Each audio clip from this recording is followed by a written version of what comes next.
I am so excited to get to talk to Dan Smith this morning with Friends of Mountain Rescue. And you guys have had a busy summer, I would think, with the water so high. Oh, the team has had a tremendous, which is a bad word, summer. We're 112 missions.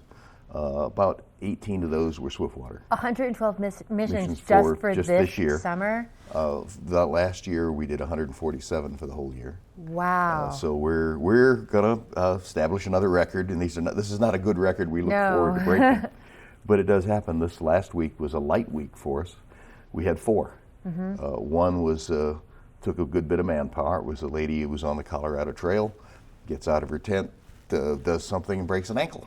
Oh my which gosh. could happen to you, could happen to me, could happen to anyone. And we were talking off screen. You were saying that she did nothing wrong. No, it was just an unfortunate event. It happens to all of us every now and again. But you're immobile now. Unfortunately, she was at the point she had cell phone coverage. Called 911. We got people moving. It took us about probably 2.5 hours to get to her, and probably an hour and a half to get her back down. But that was some heavy work. The other three, we had 2 Swiftwaters, which were both empty boats.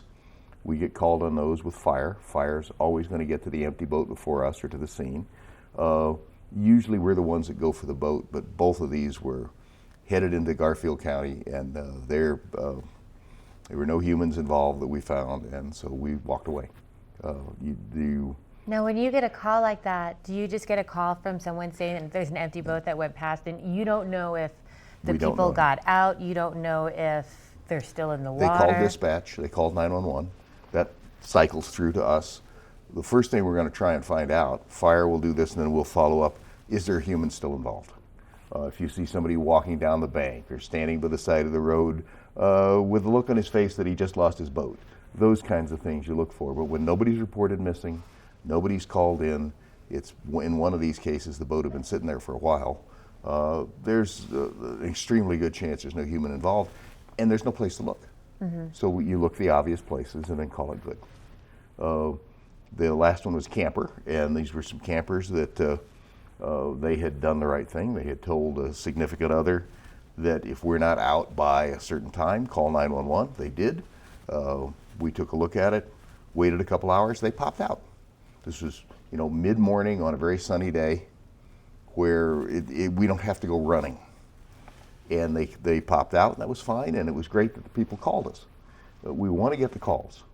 What we do with the calls, it depends on a lot of factors, but we want to get the call. Now, right now, I've noticed there's a lot of people maybe from outside the U.S. around, Oh, yes. and lots of them, go camping and want to explore the mountains too.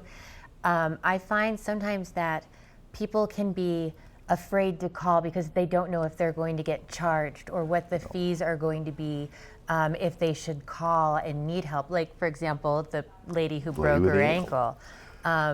What is that? 'Cause we don't charge. that's great, because we Ever, were talking at any off time. air too, and there is a rumor that you have to have a fishing license to get your one free rescue a year. It's the get out of the bush free card. Yeah. Not really. It's good for people to buy the COSAR card, the camping card, and certainly hunting and fishing, they have to buy a license.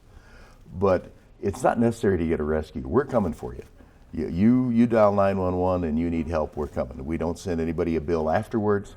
We never have, we probably never will.